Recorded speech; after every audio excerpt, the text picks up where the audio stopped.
these things are not isolated incidences. This is a fundamental collective mentality, ideology, and culturalization that is being maintained in trillions of micro choices and decisions every single day over, what is food, what is energy, what is clothing, what is goods and services, and what are our economies.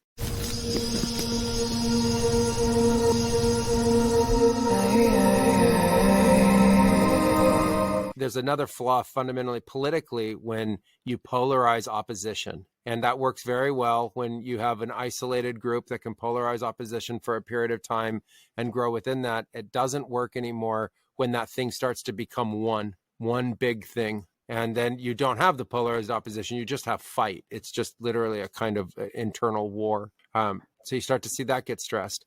When the systems grow so large that people don't even know how to follow them anymore. And it becomes too costly to be able to follow them. When legislation becomes too complicated, normal people in the world have no clue how to even be able to follow that. They don't have the tools or resources capable of doing it. Then you get a breakdown. If you see in the democratization of information and the ease at which people have access to the information, the centralized control around that information ultimately breaks down into what we're seeing. This is an inevitability of democratizing the tools to distribute information. So again, this has only been around for 20 years. Newspapers have been around for hundreds of years. So an idea that centralized control around information starts to get altered when you democratize the tools to distribute information is inevitable. And we're in the process of seeing that. And the people that know that are pushing that. So there are very wealthy, very intelligent people that are sitting behind these tools that already understand those patterns, and they're fundamentally pushing it. And for us, it might be interesting when it happens in their boardrooms or within their, thinking circles. They've been prophesizing these changes for 10 years, 15 years, 20 years, last 5 years, and they may have 5, 10, 15, 20-year plans on the direction that it's heading. Same thing happens with resources.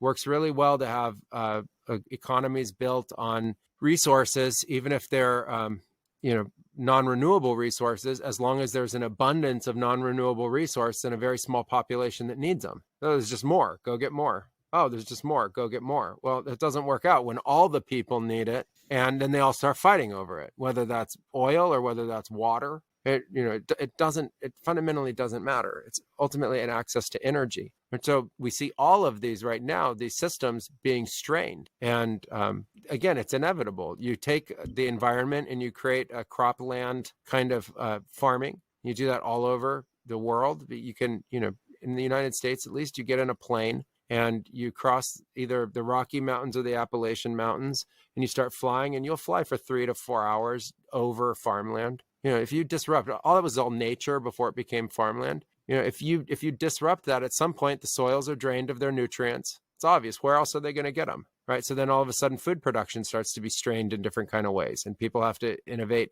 to try to deal with that. If you keep fishing the oceans the way we are, the oceans get overfished. It's obvious.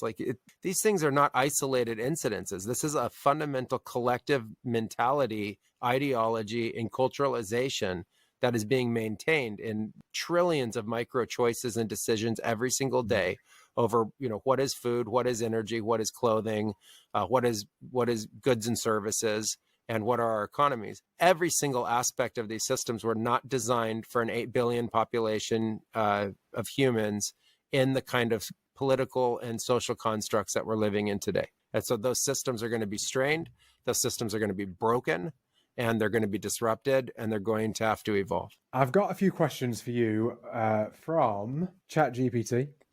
I asked it, though, what questions would it like to ask you? Okay. Here they are. Hamilton, with your shamanic journey and ayahuasca experiences, how has your perception of consciousness and the nature of reality been influenced? Have these experiences provided you with insights into the interconnectedness of all beings, including AI? That's actually a really impressive question.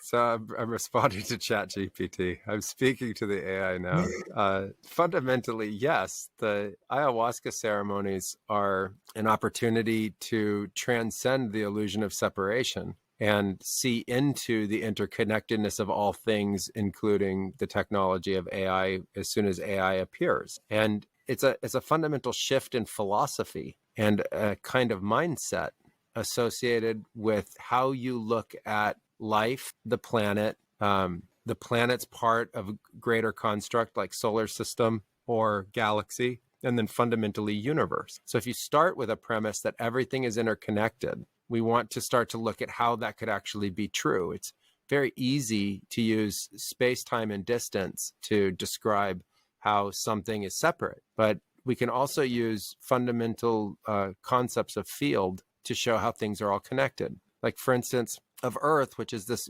tremendous density, everything is connected at the field of the atomic. Atoms, Earth is a huge field of atoms. And that sort of atomic soup is structured in many different ways. But it doesn't change the fact that every single atom is ultimately connected to another atom that's part of Earth. Same thing with molecules. You can see that all of the molecules, which are the atoms aligned in bonds of different kinds of energy and strengths, ultimately are this massive field associated of the molecules themselves. So you can identify an individual molecule, and you can also look at all of the molecules together as a tremendous field.